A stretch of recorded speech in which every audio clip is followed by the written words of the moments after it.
Hello everybody and welcome back to my channel. Today I'm going to be doing my August wrap up for you guys, and honestly I could not be more excited that August is over. Not because it was a bad reading month, because you know it was an okay reading month. It was fine, but it is September 1st as I'm filming this. I always just feel like once it hits September 1st, it's just different, you know? Like fall starts this month, spooky season has been going for like 2 months already at this point in my book, and I could not be more excited to get into my fall reading. But obviously before we do that, we need to say goodbye to August in the only way I know how, and that is to do my monthly wrap up. I did end up reading 19 books in August, which I am very excited about, and for once, only like 5 of those are graphic novels and manga, so I'm gonna consider that a win. So let's just get into it. I hope you guys enjoy.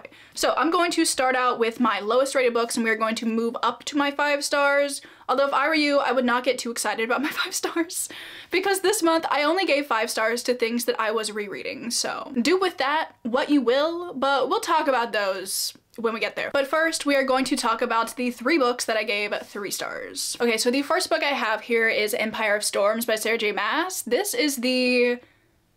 what number in the series is this book? 5? 6? This is the 5th book in the Throne of Glass series, I think, and it was alright. Here's the thing. I have been reading this book since last November. I started it in my 48-hour Throne of Glass readathon. I think I read like half of this and I read half of Tower of Dawn because I was tandem reading them at that point. But then like 9 months went by, so I decided to give up on my tandem read and just like finish the rest of this book. I think I had like half of this book left, so I finished it up in my 24-hour readathon that I did very recently. And I did not really care for this book, and I don't know if it's because I took such a long gap in reading it, or if it's just because I don't like this book. I'm leaning more towards it being due to the fact that I don't like this book, because I feel like my enjoyment of Throne of Glass peaked, and now it's kind of like on the decline again, because I loved Queen of Shadows. I think I gave that, did I give that book 5 stars? I might have given Queen of Shadow 5 stars. I really enjoyed it. But I've started this one and Tower of Dawn, and I just find myself not being inclined to pick up this series anymore. And while I do want to finish it, because obviously I want to know what happens in Throne of Glass, and I do just want to have read all of Sarah J. Maas's series, so I'm pushing through it. I just didn't love it. I think my problem with this one is I don't really care for any of the characters in this series that much. There's like a pairing that I do kind of like, and I am somewhat interested in their kind of story and seeing how their romance develops, even though I don't really know if there's much more development that is going to go through in the last book, but I like them. But like our main characters, I just don't care about them. There are also like a bunch of side characters in this book that I also don't care about. So as a very character-based reader, it's just not my favorite, you know? Like I don't know. So yeah, I decided to give it a 3 stars. It's not bad, but as I was reading it, I just found myself not really caring about what was happening in this book. And I was led to believe that there was a big cliffhanger in this book. And while there kind of is, I think people were kind of hyping it up too much, in my opinion. But whatever. It was fine. But I don't want to talk about Throne of Glass anymore. So the next book that I have here is Solitaire by Alice Oseman. After watching season 2 of Heartstopper, I have now made it my mission to read everything that Alice Oseman has ever published. And obviously this was my start of doing that. I do believe that this was their very first novel. I think they wrote it when they were like 17 or 18 or something, which is just insane to me. Like the talent. I love Alice Oseman so much. This book specifically follows Tori Spring, who, if you guys like Heartstopper, that is Charlie's older sister. And this book follows Tori while she is in some year of high school. I don't know what year, but she's in high school. And one day she gets to school and she sees this like line of post-it notes leading her to this classroom. And when she gets to this classroom, there is this website written on the whiteboard, and it's like solitaire.co.uk, I think. And that kind of sparks this whole thing where there is this online entity who is called Solitaire that's kind of pulling all of these pranks at the school. But over the course of the book, the pranks start to get progressively more dangerous, and Tori kind of realizes that all of the pranks somehow center around like her life and things that she likes and like events that are going on in her life. So obviously that's a little weird. So throughout the book, you're just trying to figure out who Solitaire is. But also in this book, you're following Tori as she gets to know this guy named Michael. And Tori is like a very cynical and pessimistic person. She doesn't have like a ton of friends. So to see like this kind of very opposite being like Michael, who is very charismatic, he's very eccentric, and kind of seeing them become friends is so nice because they're so different, but they work really well together, and I really loved watching their friendship develop over the course of this book. And overall, I enjoyed it. It just wasn't amazing, but honestly, I didn't go into this book expecting it to be amazing. I think my favorite part of it was getting to see kind of Nick and Charlie in the background, because this is where they're first like introduced in the Osman verse. I think that's kind of what it's been dubbed now. So I really liked that, and just seeing like other characters from Heartstopper kind of make their first introduction into the world. So it was just really fast and quick to read. I mean, it's a YA contemporary, so that's kind of what I expected from it. And while I don't read a lot of YA contemporaries, I am glad that I picked this one up. And then finally, honestly, something that really disappoints me is Fear the Flames by Olivia Rose Darling. This was my Patreon buddy read for the month, and I was really excited about this one because it's fantasy romance. It's pitched as like reluctant allies to lovers, there's dragons in it, there's found family in it, like all of that stuff together sounds like something I would really love. And while I didn't dislike this book, I just found it to be very like fine. You know, and I think one of my main problems with it is the length. Like, this book is 571 pages. I think a lot of things were dragged out that didn't need to be, and then I thought some things that needed more time to develop, like the romance, or like events that needed to take a little bit longer, like the heist that happens at the end of this book, didn't. So I think just the length and the pacing was a big issue for me in this book, but there were definitely things that I did really like about it. First of all, it does have like a pretty decent found family in it. I really enjoyed all of the characters, and seeing how they worked with each other was really fun, and I really grew to love the characters. Also, like, there's a really good platonic male-female friendship in this book, which I feel like is not appreciated enough and isn't written enough in books like this. So I loved seeing their dynamic and the way that they care and appreciate each other. It was honestly so lovely. I also loved the dragons in this book, because our main character Elowen, she has this connection with like 5 dragons, and it's really sick to be honest. But when she was younger, she used to live with her parents, who are the king and queen of like a different kingdom, and when they found out that she had this connection with 5 dragons, they kind of viewed that as a way for her to steal the power from them. So they locked her in the dungeon for like 8 years or something, which is just awful. And kind of seeing how that has shaped her as a person is really sad, but I do feel like it was written really well. But like, the whole point of this book is that she teams up with our other main character, Kaden, who is also the love interest, and they want to stage a heist to go get these dragons back. And like, obviously seeing the dragons, I love any book with dragons in it, so I did really love that part of the book. But also another thing that I didn't like, kind of going off of that, is that there aren't a ton of fantasy elements in this book. Like, there are some in like the last 100 or so pages, but like up until that point it's kind of hinted at, but it's not super present. So while I know that that will be expanded on in later books in the series, I just wish there was a little bit more of that in this book. But overall, I liked it. There were definitely points in the book that I was like, okay, I love it, and then there were some points in the book that I just thought were dragging. So honestly, I think if it was a bit shorter, I probably really would have liked it, but just length and pacing weren't working for me. But it was still a pretty good book. So now that we have gone through all of my 3-star books, we're going to jump into my 4-star books. Now I have 10 books that I gave 4 stars this month. So this is gonna take me a minute, but it'll definitely be worth it because I have some books that I'm really excited to talk about.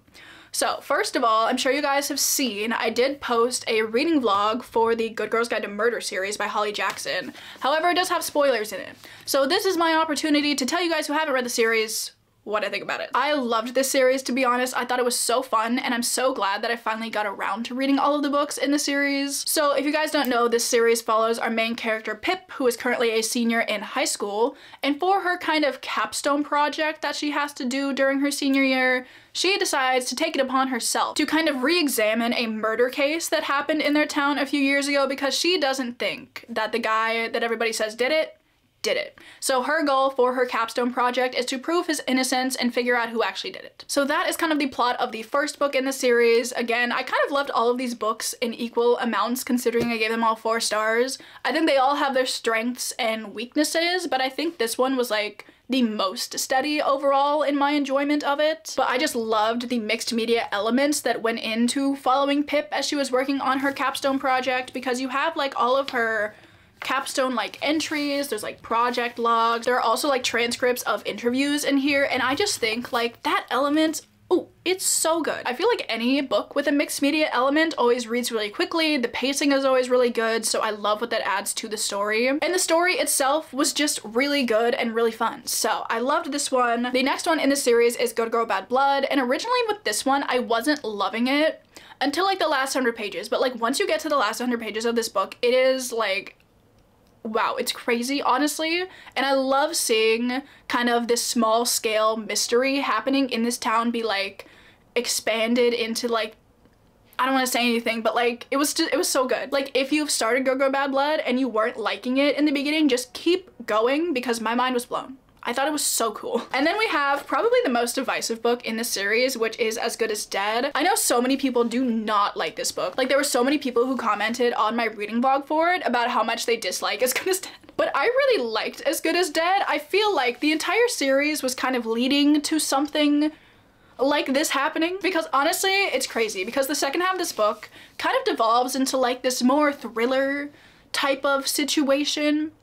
And you're kind of mildly horrified the whole time, but also it's so interesting, like I couldn't put it down. So if you guys like a more thrillery type of YA, just wait until you get to this one. Just trust me.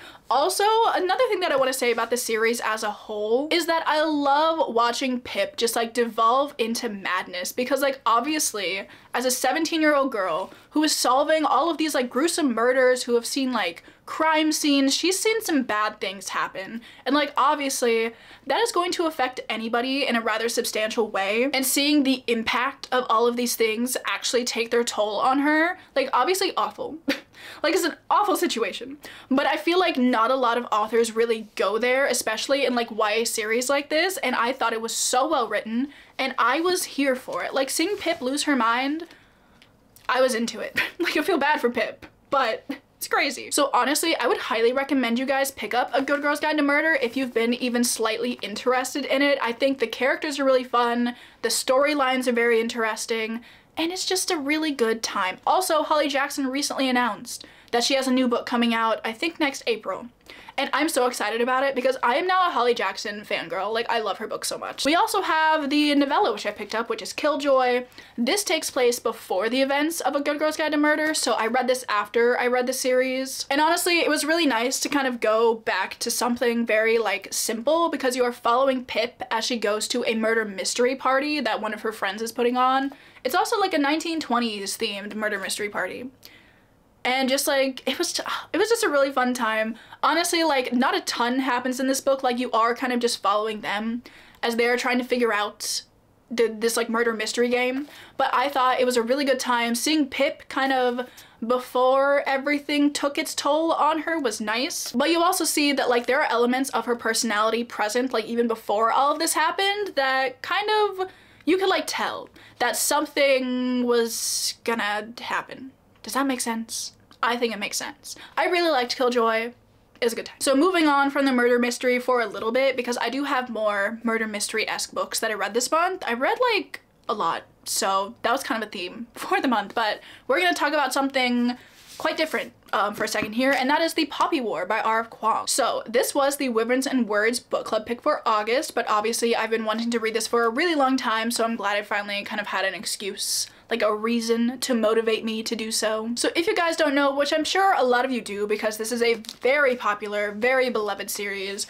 but this book follows our main character Rin, who grows up in a very like poor village. She doesn't really have a lot of prospects to her future, and pretty soon she's about to be married off by her like evil aunt and uncle, basically. So rightfully so, she decides that she wants more for herself, so she decides she wants to try and test into a war academy so she can like get away from everything that's going on in her hometown. And obviously that happens. She goes to this like war academy college kind of thing, but throughout the course of this book there is this war on the horizon that could theoretically strike at any second, so that's kind of going on in the background. But the beginning part of this book follows Rin as she is at this academy, and I loved the segment of this book where she was at the academy. Like anything with like a school-esque setting I'm into, so I love that part of this book. The second half of this book, it was something. Here's the thing. I think if I enjoyed grimdark fantasy, I think I would have absolutely loved this book, but there are so many like dark, awful things happening because this is a book centered on war.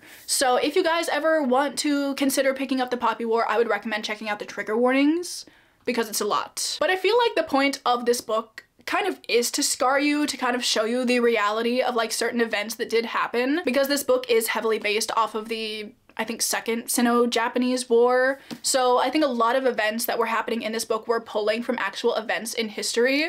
So like normally when you're reading a fantasy book that has a strong war element in it, you're like, oh, that's not fun, that's awful, like whatever, and then you like kind of move on. But like with this one, like moving on is hard because like this actually happened, and that's just insane to me. Like it's a very harrowing experience, but I think it's a really important read. Like if you like fantasy and you think you can handle what happens in the Poppy War, I would highly recommend. And I think there are so many conversations aside from just war going on in this book that are also really important. And overall, while this wasn't necessarily a book that I think is like my thing, I think it's still a really good book. So there's that. I also really enjoyed the characters in this. I think Rin is a really interesting main character because in the beginning you're kind of like rooting for her, like, oh, she's getting into this academy, yay. But then like as things in the book start to happen and as Rin starts to get put in these situations that are just like absolutely awful, and seeing like the impact that they have on her and like her decision making kind of process that she goes through, it's so interesting. But there are also like other characters that I just really enjoyed in this book, because while I didn't love Rin and I didn't love the decision she's making, I feel like that's kind of the point for her. But there's also this character whose name is Kitai, and I love him so much. Like if anything happens to him, I will riot, honestly, because he was the saving grace of this book for me. But I just feel like the characters were really well written. I somewhat enjoyed the writing style. I feel like R.F. Kuang has like a very basic writing style. It's like, here's what's going on. That's all you need to know. And like, honestly, sometimes it's kind of nice.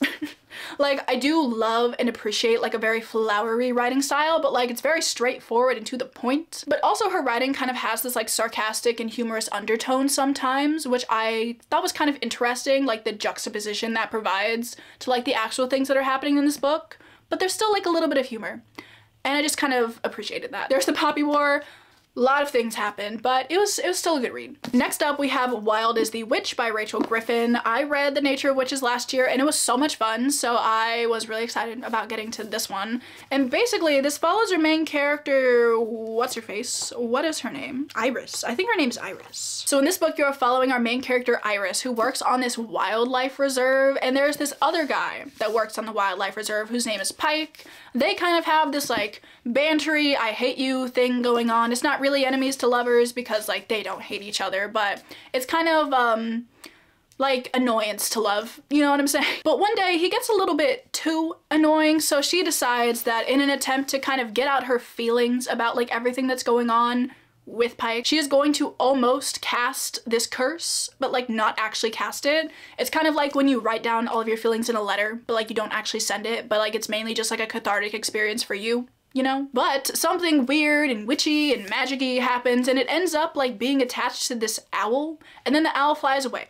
And like if this owl dies, then the curse will like actually happen, and like obviously Iris doesn't actually want to curse Pike, so this is like a whole situation for her. So she has to go get this owl back to like uncurse it essentially, but her mother won't let her go alone. So who do you guys think she has to take with her to go get this owl? Yeah, it's a tough one, I know. But her and Pike end up having to go like into the wilderness and like camping and I don't know, searching for this owl. And it was really fun, to be honest. I think the romance was just really cute. I just really like their dynamic, and I feel like the forced proximity was just really fun with the two of them. Also, something I really liked about this world is that witchcraft is kind of a known thing to everybody. Like, not everybody is on board with it, but it's like somewhat normalized that like there are witches in the world, and like they can be very helpful when they want to be. So I thought that was really nice, because I feel like in all witch books, it's like, you know, the secret. No one can know. Like, it's gonna be the end of the world if somebody finds out. But here it's kind of just like, you can tell people if you want to, but like you don't have to. And I thought that was kind of just a refreshing take on it. So I don't have like too much else to say about this, because it's kind of just like witchy romance. It was pretty simple, but I really enjoyed it. So yeah. And then finally in this category, I have one of my new favorite series, to be honest. Like, I started it on a whim, And it is so good. And that is the Natural series by Jennifer Lynn Barnes. This is the 3rd book in the series because this is all I currently have. Because I had the 1st book in the new covers, but then I found this book at the thrift store, and honestly, I would rather have hardcovers of them. So I don't have the 1st one in the new covers anymore. So I want to try finding them in these hardcovers. So we'll see how that goes because these are out of print now, but that's my own mission to go on. But basically this month I've read the first 3 books in the series. So I read The Naturals, I read Killer Instinct, and then I've read All In.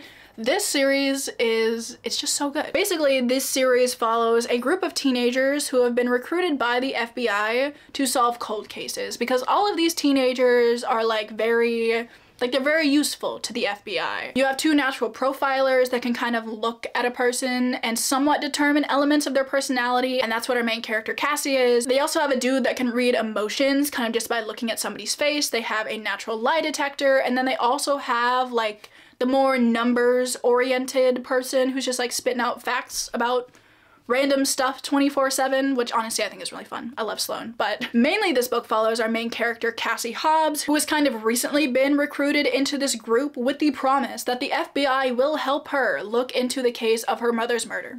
Yeah, that's right. Her mother was murdered like 6 years ago, and obviously she is hoping to figure out more about that because that is also a cold case, but overall, this series is so good. Like, it's so good because the YA Criminal Minds, like on its own, I think I would really enjoy, but there's also like a wee bit of a romance element. Like there's a love triangle in this series, like a little bit. And for once, I just really enjoyed the love triangle. I thought it was really well written. I just love all of these characters so much, and the cases that they're solving are just really interesting. So if any of that sounds like something you could be into, I would highly recommend. Like, I was really skeptical going into this series because I didn't really like the Inheritance games that much, which is also by Jennifer Lynn Barnes. But when I picked this one up, I was like, oh my god, I'm so glad. I'm so glad that I picked up this series. So I'm currently in the middle of the 4th one, and I cannot wait to finish out the series. I'm so excited to see what's gonna happen, but it's just so good. So that is the end of all of my 4-star reads for the month, and now we are going to quickly talk about my 5 stars because, like I said, every book I gave a 5-star this month is a reread for me. So first of all, I reread Vicious for a video that I was doing for Patreon. I was basically trying to figure out if I still consider this a favorite book. And I do. It was so good. Like, I first read this book in September of 2020, so it's been like 3 years since I first read it, and honestly there was like a lot about this book that I didn't remember, but like reading it again, oh my god, this book is so good. If you guys don't know what Vicious is about, this follows our 2 main characters, Victor and Eli, who went to college together, and for one of their college thesis, I think, projects, they are going to try to prove the existence of EOs. And in this world, EOs stands for extraordinary, and basically these are people who have mysteriously developed superpowers, essentially. So I've heard this book compared a lot to X-Men. I've never seen X-Men, but if that helps you, there you go. It explores morally gray characters so well because you have Victor, who is kind of like this more like stereotypically like evil guy, but like, is he? And then you have Eli, who is like this more stereotypical hero kind of character, but like, is he? So the exploration of that is super interesting. I also love like the world building and all of the information that you get about the EOs in this book because it's like a very scientific-ish like process, and it's just so well written. I love V.E. Schwab so much. I feel like I need to do a reread of more of her books ASAP, so mayhaps I will, but if you haven't read Vicious, you gotta. And then I also did a reread of all 4 of the Heartstopper graphic novels this month because, again, I watched season 2 of the show, came out like early this month, so good. So I just decided to do a reread of the graphic novels, but I won't talk about it too much because we all know that Heartstopper is lovely and amazing. Love you. And then finally, yes, we are at the last book. I want to quickly talk about the only book this month that I gave no rating because it is a manga and I don't rate manga, but I finally read volume 39 of Yona of the Dawn. I'm just so glad I have new Yona content because I miss reading all of the volumes of Yona. Like, it was so much fun. So the fact that I now have to like read it volume by volume as they come out, kind of depressing, but this volume, there was like 1 chapter in here, absolutely stunning. Like the rest of them were fine, but like there's like just 1 chapter is so good. But like there are so many different side characters in this series that you could possibly follow like at this point in the story that I think sometimes they don't focus on the characters that I want them to focus on, but we are working with it, we are dealing with it. I still absolutely love Yona of the Dawn, so it was a really good time. So those are all of the books that I got to in August. I've been talking for an eternity, so I hope I said some good stuff. We'll see. Even though I didn't give a 5-star to like any new book that I've read, I still feel like I read some really good stuff this month because like all 3 of the books in the Natural series I gave like 4.5s. So they're like almost at a 5-star, but I love that series so much. I loved A Good Girl's Guide to Murder. I feel like I read a lot of murder mystery-ish books this month, so that was really fun. And also I feel like that's like the perfect genre for like August leading into September. So I think those were good picks for right now. And I just read some pretty good stuff. So I would love to hear how your reading month went though. I would love to know what your favorite book that you read this month is, or if you're feeling shady, I would love to know what your least favorite book you read this month is. I think that could be fun. Or literally just tell me anything you guys want to tell me. Like, I'm always down to listen, so let me know. Also, I wanted to thank everybody over on my Patreon. If you guys are ever looking for more content from me, we do some fun stuff over there. I do extra videos, journaling content. We have a monthly buddy read. This month, we are reading A River Enchanted by Rebecca Ross, and I'm so excited.